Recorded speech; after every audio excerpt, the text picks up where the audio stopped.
Wow, what a welcome indeed. I have been to many places. I have never, ever been welcomed with such a beautiful video.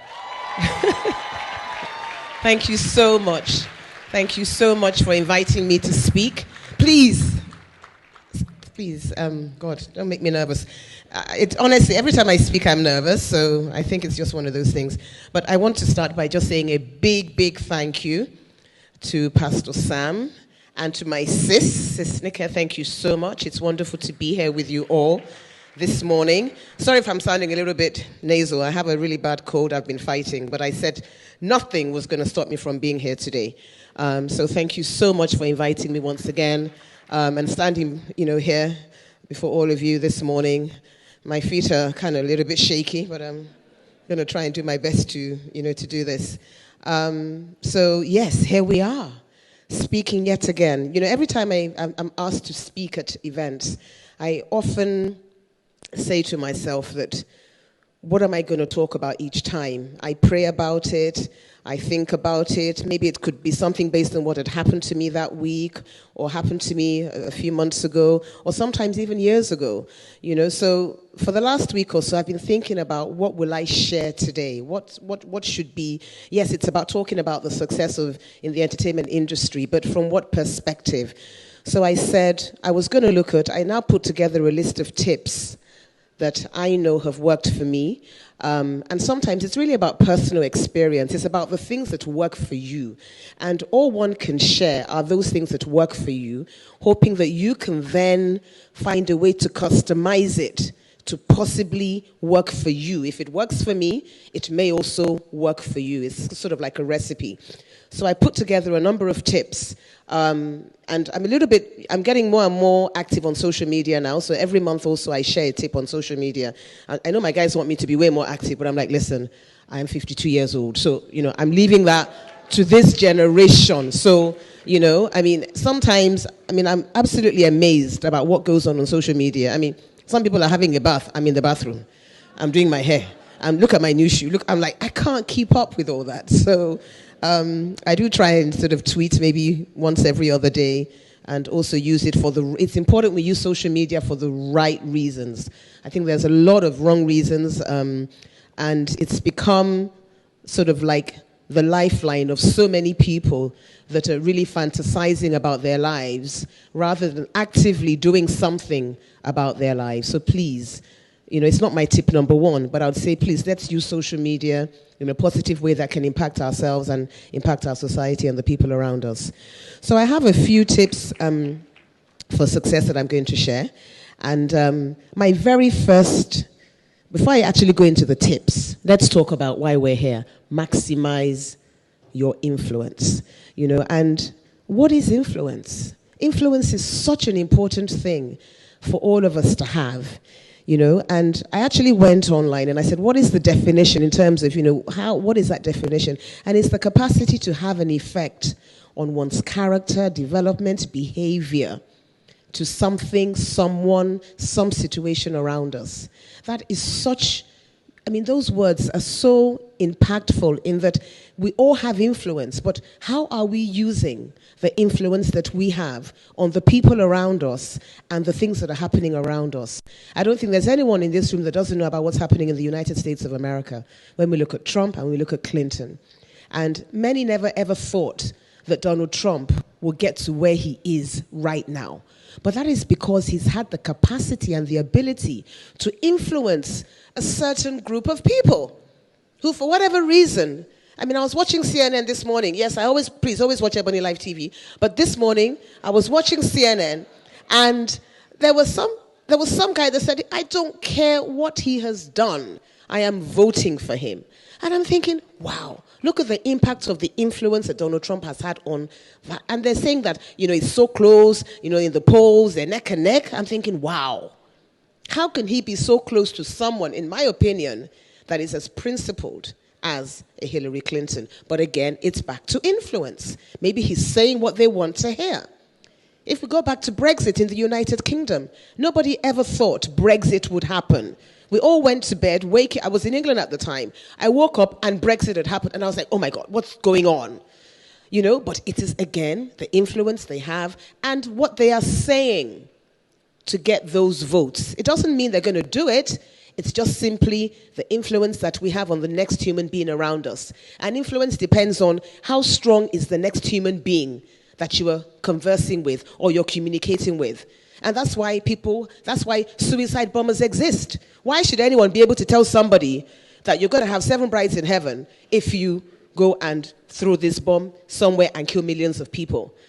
It is because they've been able to impact that person in a way and manner that they know they can influence them. So let's all be very strong-minded about the influences that we pick up around us. So now into the tips for success. The thing that I put first, now I can be standing on this stage, yes, I've got my high heels on, I've got my weave, I've got my eyelashes, I've got all of that, but believe me, that all comes off at night or before I get up in the morning. And the very first thing, the thing that I would say has been the most successful thing for me in my entire life has been putting God first. So you may look at me and you may think, oh yeah, she's a bit of a, fine. Yes, I like to look glamorous, but I don't think there's anything wrong in that. And I want to encourage all women to please look as glamorous as you must. Because that is why God created us, is for us to be beautiful. So we must be beautiful. We must look beautiful. We must keep fit. We must eat the right things and do all the necessary things to stay beautiful on the outside. But it's important also to have that relationship with God on the inside. I don't have to put it on my forehead. But believe me, I have recorded over 1,000 episodes of Moments with Mo. We have been running Ebony Life Television. We're in our 4th year now. There is nothing that we have done that I have not said, let us pray first. Let us put God first. So for me, if anyone says, what is the key to your success? And success is relative. I'm not where I want to be yet. It's a journey. I want Ebony Life Television to be one of the most recognized TV channels across the world. So I'm still very much on that journey of success. So I'm not sitting down and thinking, oh, I have arrived. Because I haven't arrived yet and probably never will. Because there must always be something that's pushing us to do better and to do better and to do better. So for me, it's putting God first. It's actually, even at the point of visioning, which is my second tip for success. When you are visioning at the point of deciding on what it is that you must do, it has to be, the vision is the cornerstone to any successful business, venture, idea, relationship, you name it. If you can't vision it clearly, it's not going to happen. So it's very important that you're able to understand the goals and the objectives of what you're trying to achieve, how you're going to achieve it, what vision do you have, how are you going to visualize it. Some people believe in doing those maps whereby they actually will physically get a magazine and cut bits of pieces of things out and say, this is how I want this thing to look. This is how I want it. When you want to build your house, I'm sure you all have a vision in your head how you want your home to look. Right? So when we're running our businesses or when we're doing those things that are important to us, what is the vision? So for me, if I relate it back to myself, when I started Moments with Mo, for example, which I started in 2006, I looked at television in Nigeria and I said to him, and I had no media experience. So never think that, oh, you must be a champion of that thing before you do it. We can all learn about how to do those things. So I say to myself, I want to, start a talk show.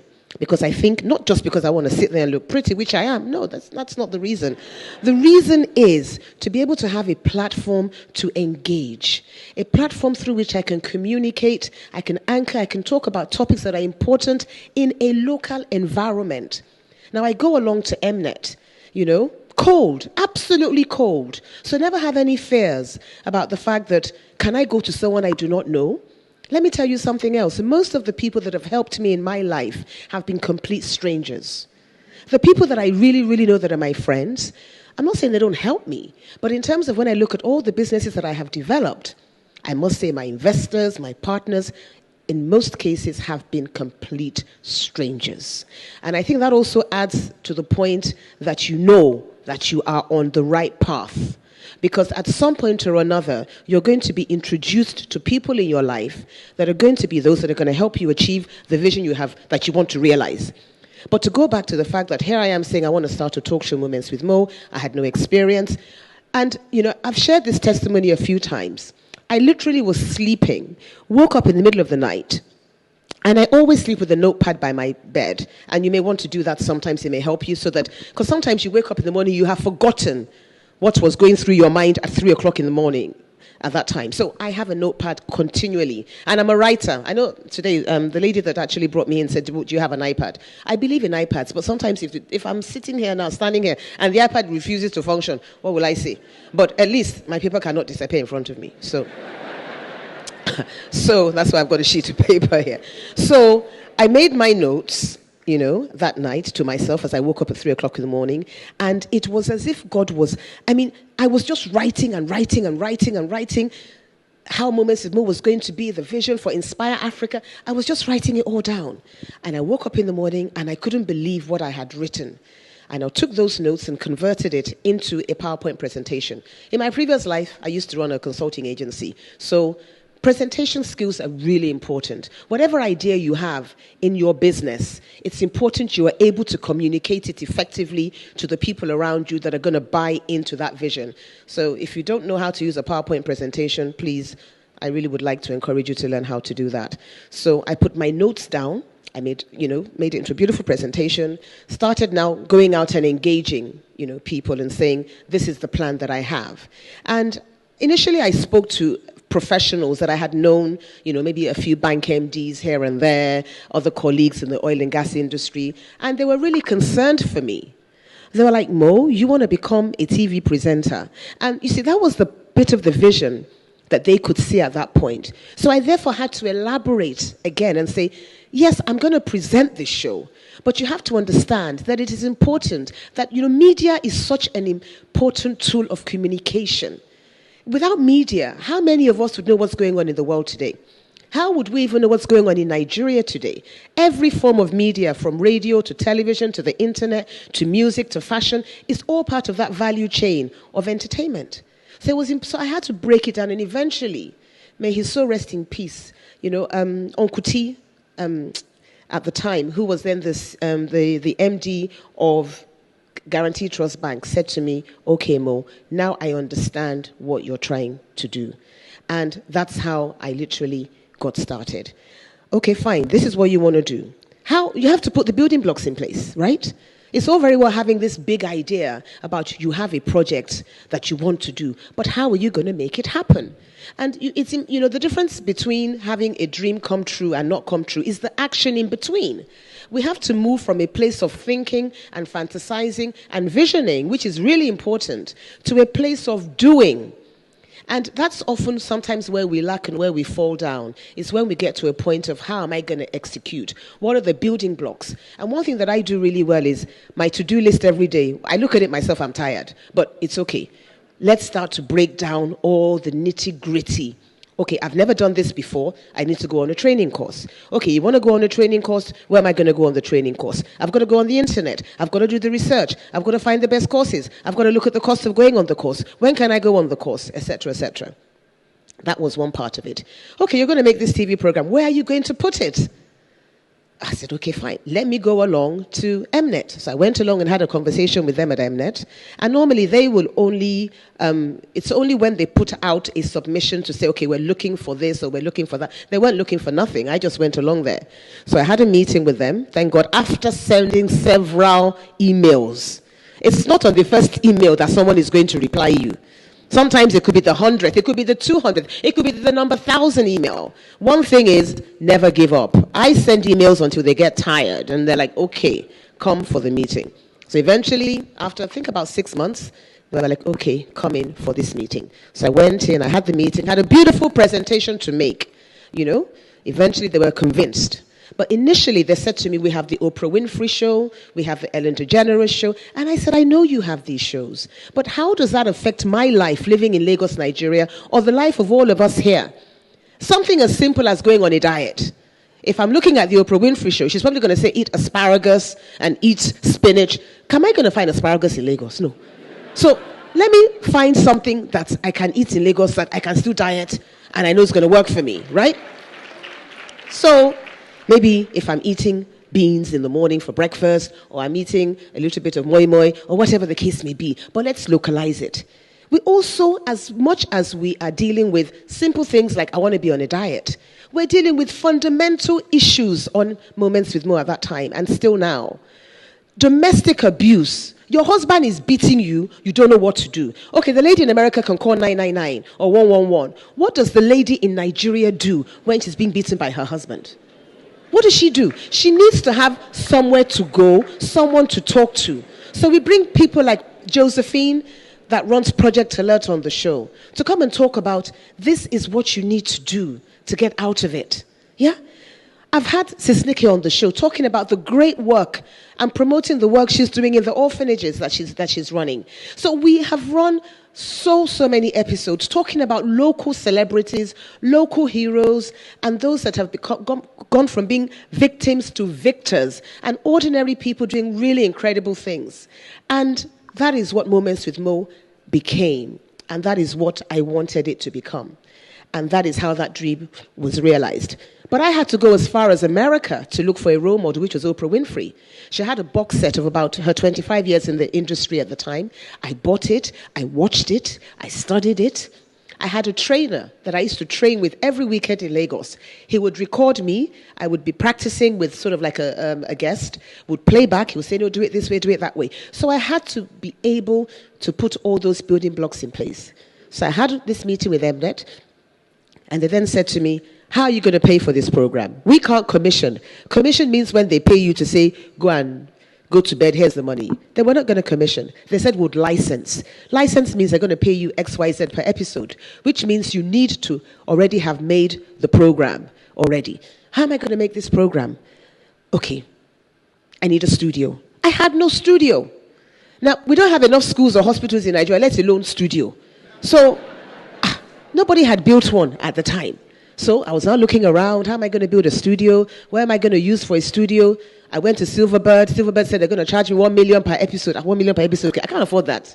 So, and I said, let me go to City Mall, which is also had a cinema in City Mall, but maybe it will be cheaper because it's not as glamorous as Silverbird. So, and I went there, and the guy said to me, it wasn't actually what I wanted, but he said, listen, which is why I'm saying God will order your footsteps once you know you are on the right path.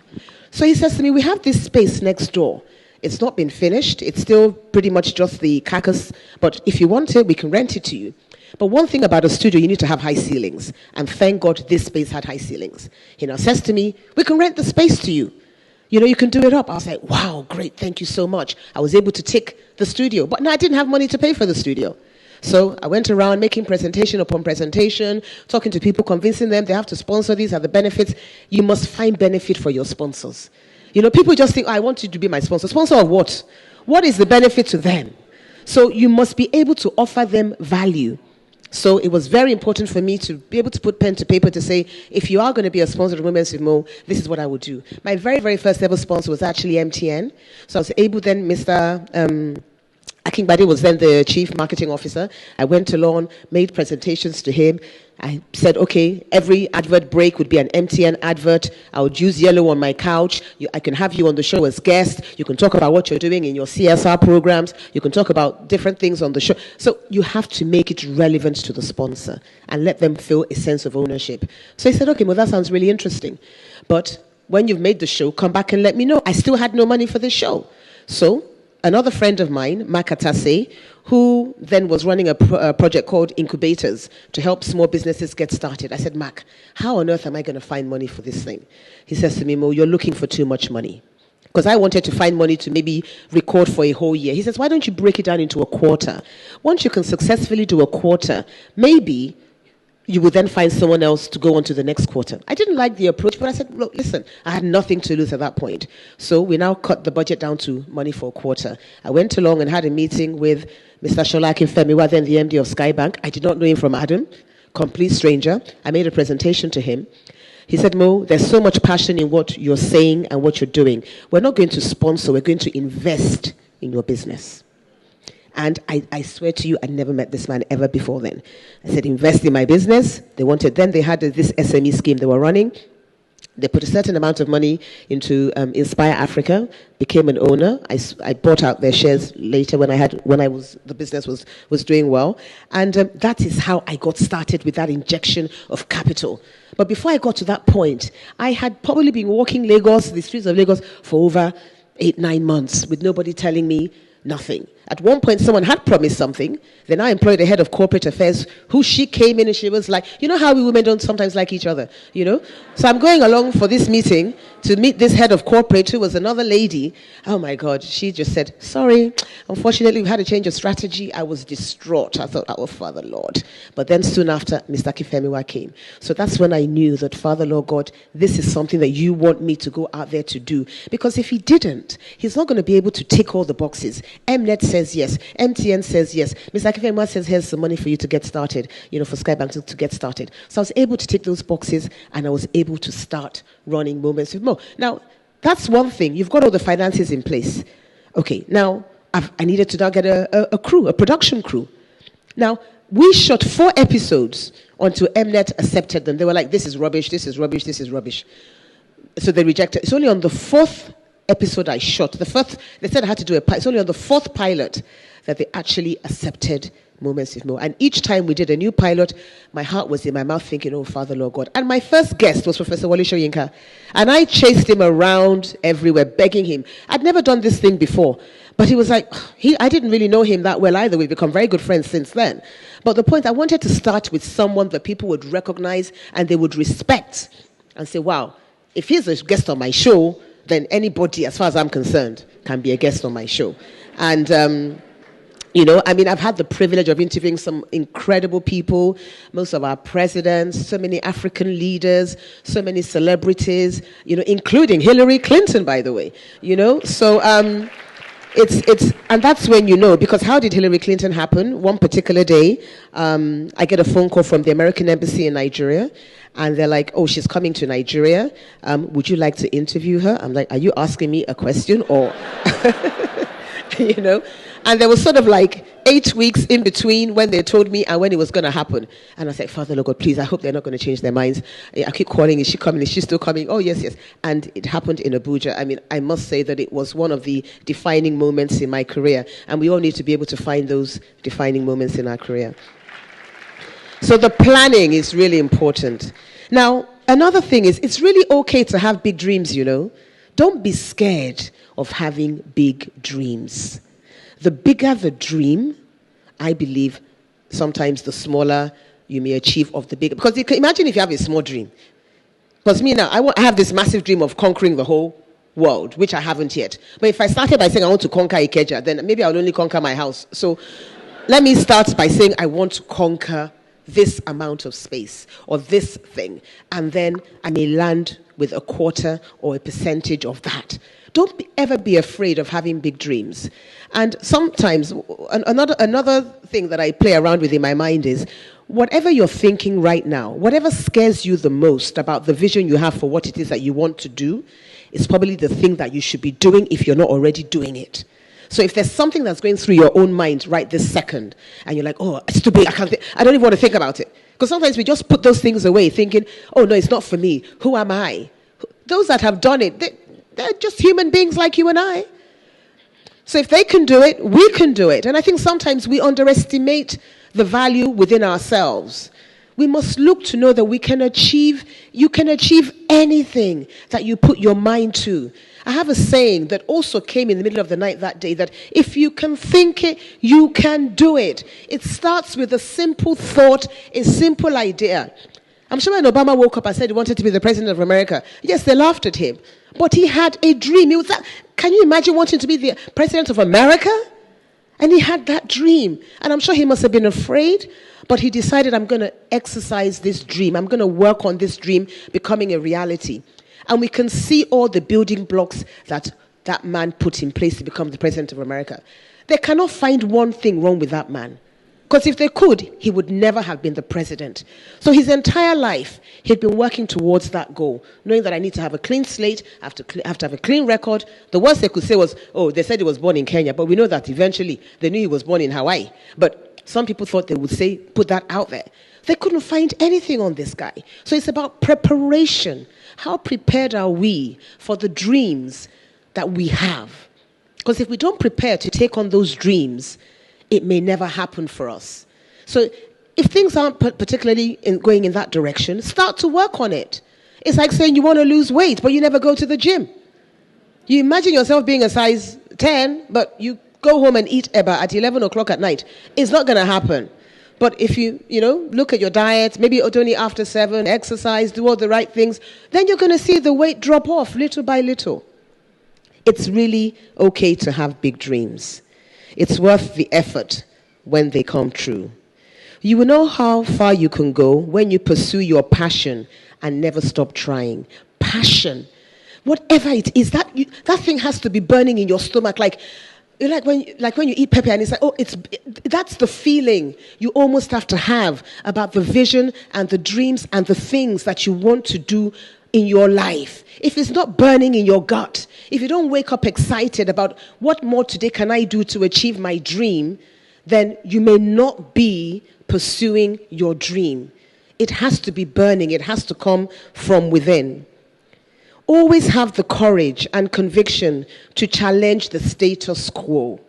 Never think because it has not been done that you cannot be the one that can do it. There's a book that I would recommend that you read if you've never read it. It's called Blue Ocean Strategy. And Blue Ocean Strategy is a book that talks about red oceans and blue oceans. And red oceans is what we're all swimming in when you're battling with your competitors. You only move into a blue ocean when you've left your competitors behind and you have found value in another area. Who ever thought social media would be what it is today? Did we know Twitter 10 years ago? Everybody has a Twitter account, Facebook. It's incredible what the world has, even our phones that we're using today, that can I really feel sorry for the camera companies, because I don't know what Kodak does. Maybe they just do high-end cameras now. But our phone is a camera that takes us everywhere. I remember years and years ago, if I took my kids on holiday, maybe we'll go to Euro Disney or Disneyland or whatever, you must make sure you had your camera with you, because if not, you can't take pictures. But now, all I need is my phone. What's happened to those companies? They are still swimming in the red ocean. They didn't move into the blue ocean. The apples have come. The blackberries have come. And even BlackBerry is still back in the red ocean right now. So it's about innovation. Look at Uber. Uber is such a major blue ocean company. We've known taxis to exist forever. In the United States, in the UK, they fought Uber like nobody's business. The black cabs are like, no, we've been driving black cabs for 100 years. We're not going to have this Uber business here. The people that set up Uber, all they had was technology at their fingertips. They don't own the cars. They don't pay the driver no salary. As soon as you just go, you get picked up in the Uber. There's even no cash changing hands. It is such an incredible business model. It is a blue ocean company. Somebody thought about that. I keep thinking, why didn't I think about it? Because it is such an incredible business. So let us start to think about, challenge the status quo. Don't say because taxis exist, maybe there's something that's better than Uber that's going to come. Believe me, it's going to come. We just don't know what it is. But somebody is doing the research and the technology right now on that thing. Is it going to be one of us? Why not? We know we need transportation in Nigeria. We definitely need better ways of getting around. Is it Kekemawa we'll be doing forever? Please, let's see what else we can do in that regard. Don't fight growth, be growth, and explore new opportunities. Some of us try to fight it, again, going back to that Uber experience. We see our competitors coming into the marketplace, they're bigger than us, they're better than us. We're busy fighting them. You're not concerned about how you're going to move your own business forward. You're looking at the person that's behind, that's actually in front. And you're saying, oh, why are they doing this? Why are they doing that? Rather than you thinking about how you can now overtake them, please always think about how you can be the growth. Don't fight it. Ladies, this one is especially for ladies. You may be operating in a man's world, but always retain your femininity. It's a special gift from God. It really is so special. Don't let's kid ourselves. We know we're operating in a man's world. But that's not to say that we don't have... No, men cannot multitask. I'm sorry to all the guys here. They can only think about one thing at the same time. One thing at a time. Don't, if you're sending a man a text message, please, ladies, only ask him for one thing. When he has replied that one, then you send the next one. Because if you put 3 or 4 requests in one text message, he can't deal with it. So do one, get the reply, maybe the next day, do the next one, and so on and so forth. You get your responses. It works.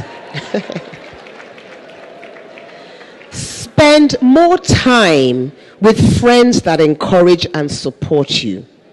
It is so important to spend time with those that encourage you. If someone is not encouraging you, why are you with them?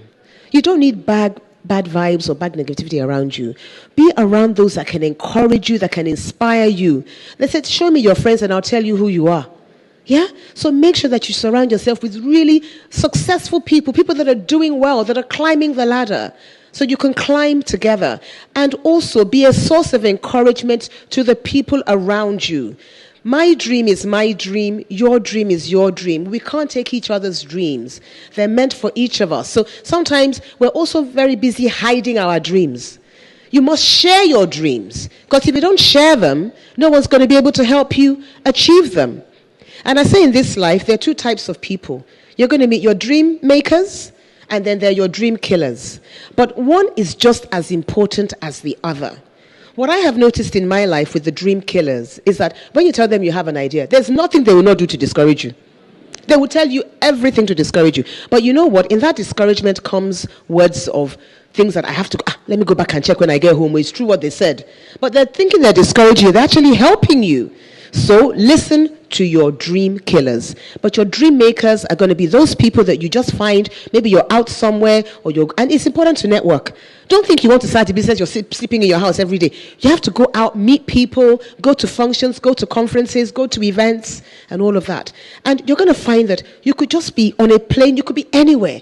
You're having a conversation, and be open to converse and have a smile on your face. Sometimes we're frowning, and the research has been done that people that smile get better luck than people that don't smile. They've done the research. So can you imagine walking down the street and you're going, hi? But if you're going, nobody will come near you. But if you have a nice smile on your face, the chances are that you can engage with someone. So your dream makers are those people you're going to meet. You don't know where they're coming from. You don't know who they are. But, you're going to say something. For example, if I look at Ebony Life Television, I've been wanting, that was another project in itself. I mean, I wake up one day and I say, I want to start a TV channel. And, I have this friend in South Africa, and I called and I said, Sandra, I want to start a TV channel. She's going, okay, Mo, really good idea. But the thing is, how do you start a TV channel? I had no TV channel. I had no license. I had nobody to give me the license. And to run a TV channel, I mean, now people come to me and they say, I want to set up a TV channel. I'm like, oh, please go back, be my guest. 1,000 hours of content is what we do a year. To create 1,000 hours of content, I don't sleep much. We don't sleep much. We're working around the clock making programs. Because you see, we're on the DSTV platform, which is a pay TV platform, and we get rated. So if you have the remote control in your hand and you don't like what you're seeing on Ebony Life, you're going to flip to the next channel. They're going to rate me as Mo, you're not doing too well, and that money we promised to pay you, we're not paying you that money, and your channel doesn't grow. So therefore, we have a responsibility to make sure that every time you go to Ebony Life, I can keep you there for at least 5 minutes. If I can keep you there for 5 minutes, the chances are I'm going to be able to keep you for longer. So I need to be able to engage you in my prime time belt. So you're going to notice that when you get home from 6 in the evening till 11 midnight, my goodness, it is going to be the best experience you've ever had. So please make sure you watch, But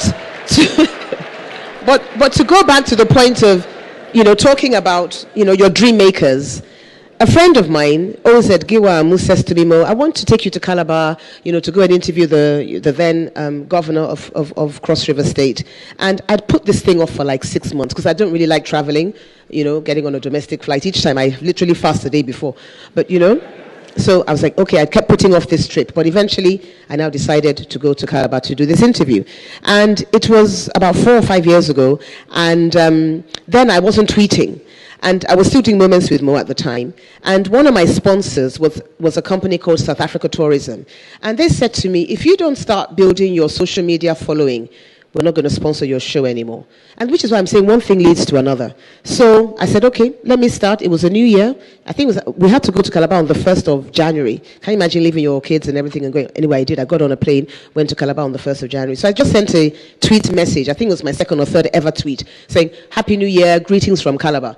And then I got a response saying, oh, what's happening in Tinapa? I'd never been to Tinapa. I was in the car with another friend, and we now went to Tinapa. We saw the beautiful, Tinapa is picturesque. It is beautiful. Saw the studio there. It had been built in the Donald Duke administration, had never been used. World-class studios anywhere in the world, locked up. So the next day, I had a meeting. I was now going to interview the governor the next day.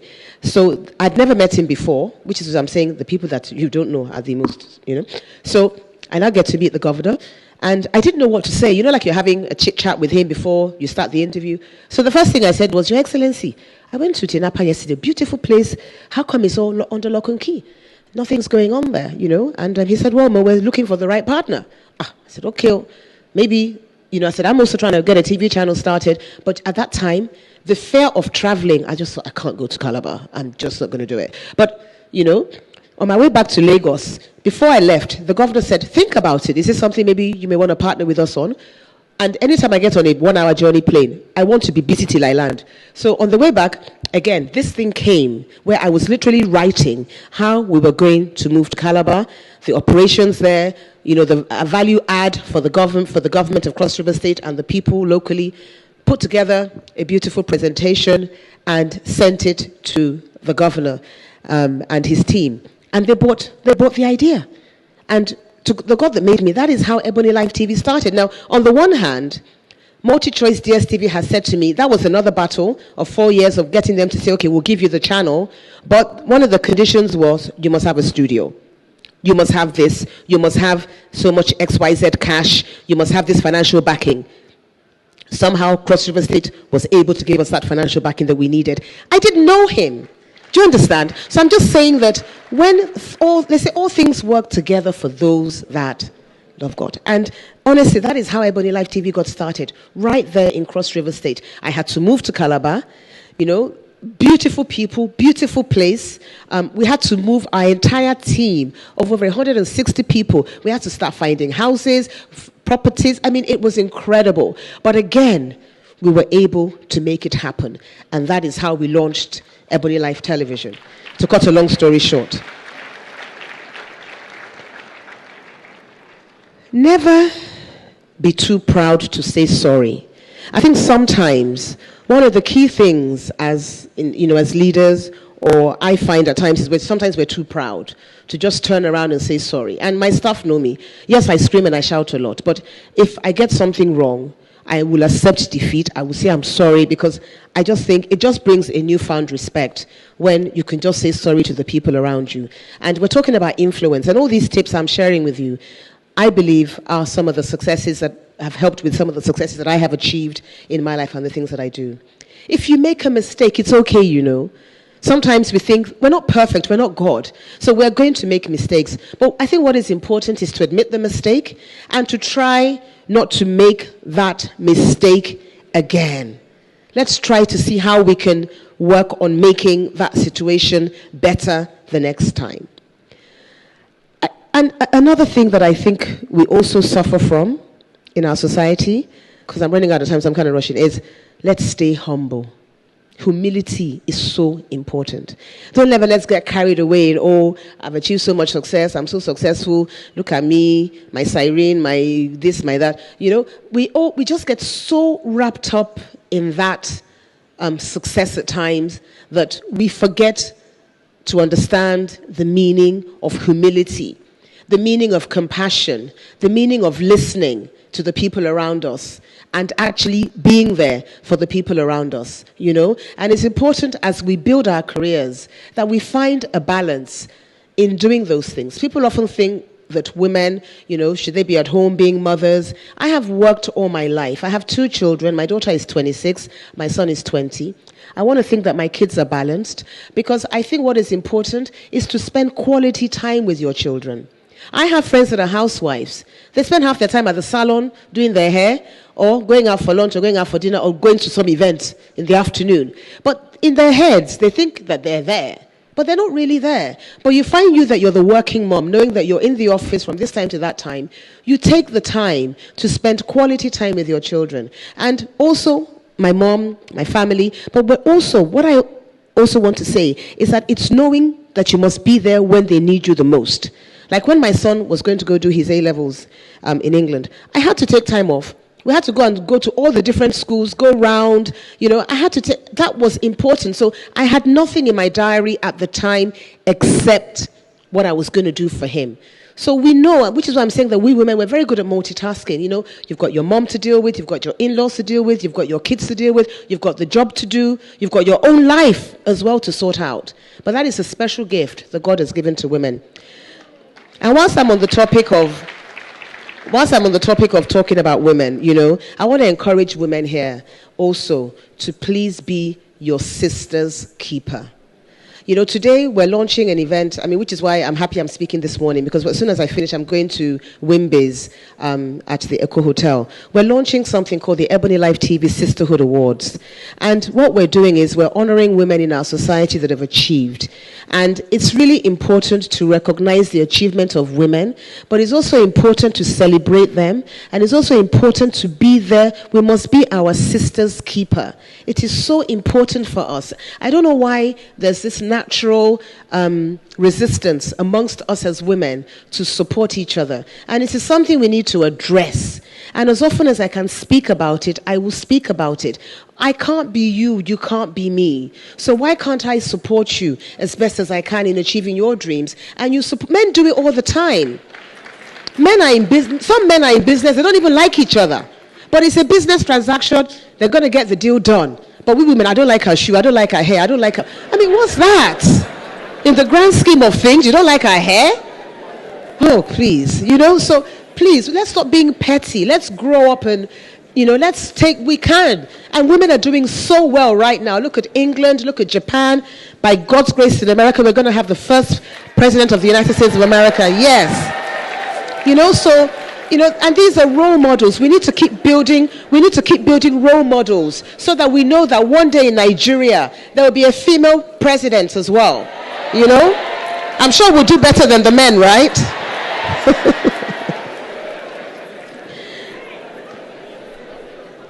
Next to last, never stop dreaming. It's your one right that nobody can ever take away from you. You can be in a hut. You can be in your face me, I face you. You can be anywhere.